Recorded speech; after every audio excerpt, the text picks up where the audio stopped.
کیونکہ صدقہ فطر سے جو روزوں میں رمضان میں جو غلطیاں ہو جاتی ہیں اس کا کفارہ بن جاتا ہے، اور دوسرے غریب یتیم بیوہ مسکینوں کی مدد ہو جاتی ہے۔ اس لیے عید الفطر سے پہلے پہلے صدقہ فطر نکال دینا چاہیے۔ عید الفطر سے پہلے پہلے تھوڑا اس کا بھی خیال کر لیجئے گا، اپنے آس پاس نگاہ ڈال لیجئے گا۔ بہت سارے ایسے لوگ ہوتے ہیں جو کسی کے سامنے ہاتھ نہیں پھیلاتے، کسی کے سامنے ہاتھ نہیں پھیلاتے، ان کے بچوں کے عید کے کپڑے نہیں بنے ہیں، کسی کے سامنے ہاتھ نہیں پھیلاتے، کسی کے سامنے نہیں کہتے میرے بچوں کے کپڑے نہیں بنے ہیں۔ یہ ہمارا آپ کا فیصلہ ہے ایمانی، انسانیت کے ناطے ہمارا اور آپ کا فیصلہ ہونا چاہیے کہ عید کے کپڑے سارے بچوں کے بنے ہوں۔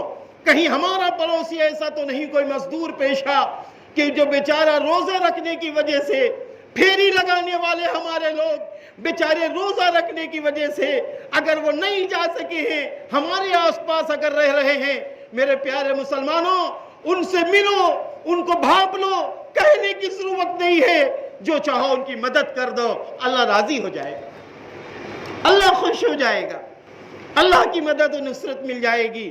اس لیے ایک کام یہ بھی کرنا ہے، اللہ تعالیٰ میری بھی مدد فرمائے، آپ سب کی مدد فرمائے، بچے ہوئے دن کی خوب قدر کر لیجئے۔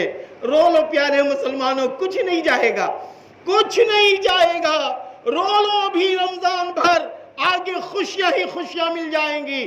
گناہوں پہ رو لو، ہاں اپنی تمام مصیبتوں پہ رو لو، اور جو زکوٰۃ نکل رہی ہے شکرانے پہ رو لو، جو عبادتیں ہو رہی اس کے شکرانے پہ رو لو، اللہ سے دعا مناجات کر لو، کچھ نہیں جائے گا۔